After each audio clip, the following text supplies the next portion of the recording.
We have two women whom we have heard today, Hannah and Mary.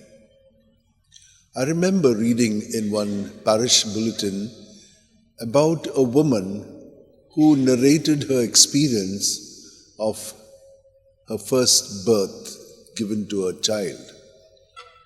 She said that there was so much of uncertainty whether she would conceive. And then when she did, she thanked God for it.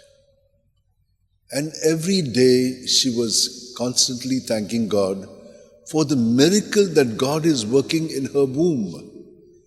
How this child is growing and how she is also growing with this child, and she is also changing.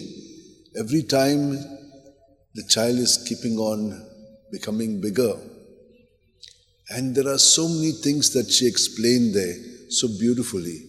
What was going on in a woman and how constantly she was thanking the Lord at every stage. Today we hear the same thing happening in a very elaborate way by Mary as well as by Hannah. You remember yesterday was a Sunday, we did not hear the first part of it. She came to the temple and she was mumbling something, and Eli, he saw her, he thought he was drunk. No, she said, I'm not drunk, I'm praying for a child. And he said, okay, go, it will happen to you. And now she brings the child and brings the offering that she's making to God for the gift of this child, and offering the child itself to God. Because the child does not belong to her. The child belongs to God. And God has entrusted her with this responsibility to take care of this child for Him. And she says, now that you have helped me right through, I offer this child back to you. How many of us do this? We are very kind of wanting the child to be only mine, and the way that child should grow according to the way I want it.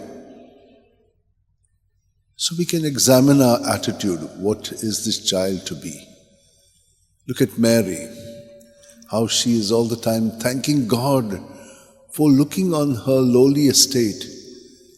Only with that humility can we have God's will accomplished in our lives. Look at the miracles that take place.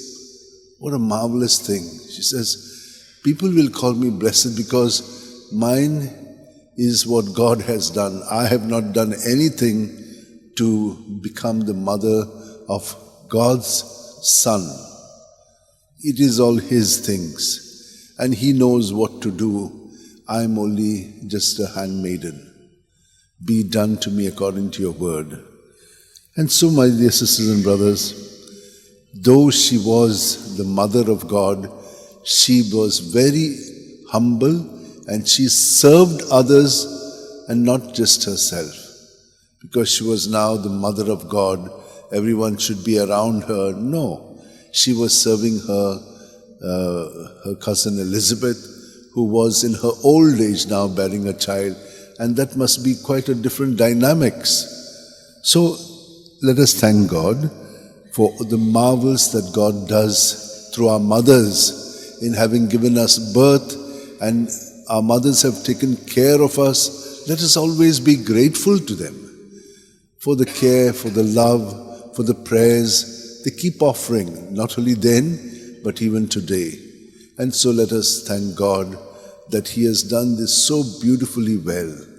Let us appreciate and thank Him with all our heart. Let's join our hands together, close our eyes, and just be aware of His presence within us.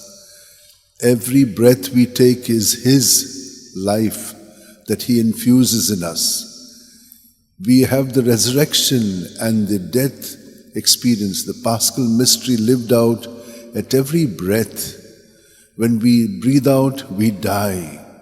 And when we breathe in, we rise again, renewed in Jesus. If we surrender ourselves to Him, then we will be renewed in the way the Father has planned for us to be in Jesus. And so let us make an offering of ourselves as we prepare to celebrate this great mystery of God among us, Emmanuel. Amen.